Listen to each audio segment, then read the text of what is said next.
कौम आद का वाक़या। कौम आद का जिक्र कुरान मजीद की मुतअद्दिद सूरतों में किया गया है। ये एक सरकश और ताकतवर कौम थी जो अरब के जनूबी इलाके अल-अहकाफ रेत के टीलों में आबाद थी।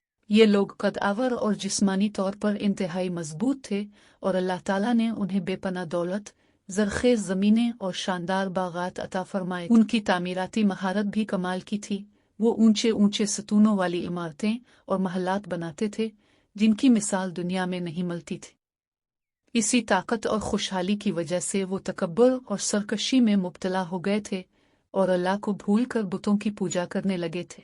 हज़रत हूद अलैहिस्सलाम की बिसत। अल्लाह ताला ने कौम आद की हिदायत के लिए उन्हीं में से एक नबी हज़रत हूद अलैहिस्सलाम को मबूस फरमाया। हज़रत हूद अलैहिस्सलाम ने अपनी कौम को तौहीद की दावत दी, उन्हें अल्लाह के अज़ाब से डराया और बुत परस्ती से मना किया।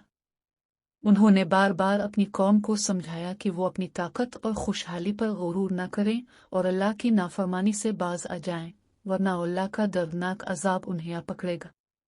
कौम आद का तकब्बुर और नाफरमानी। लेकिन कौम आद ने हज़रत हूद अलैहिस्सलाम की नसीहतों का मजाक उड़ाया। उन्होंने कहा कि हमसे ज्यादा ताकतवर और मजबूत कौन है।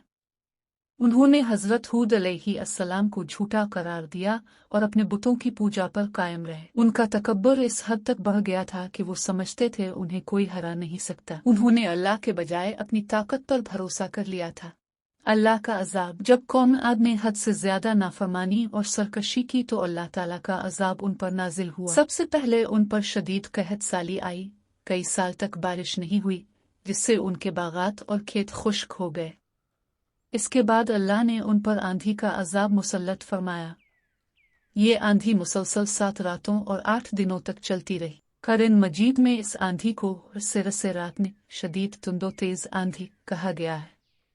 ये आंधी इतनी शदीद थी कि लोगों को जड़ों से उखाड़ फेंका और वो ऐसे गिरे पड़े थे जैसे खजूर के खोखले तने। उनकी बुलंद और बाला इमारतें और मजबूत महलात इस आंधी के सामने रेत का घरोंदा साबित हुए और देखते ही देखते सब कुछ तबाह और बर्बाद हो गया।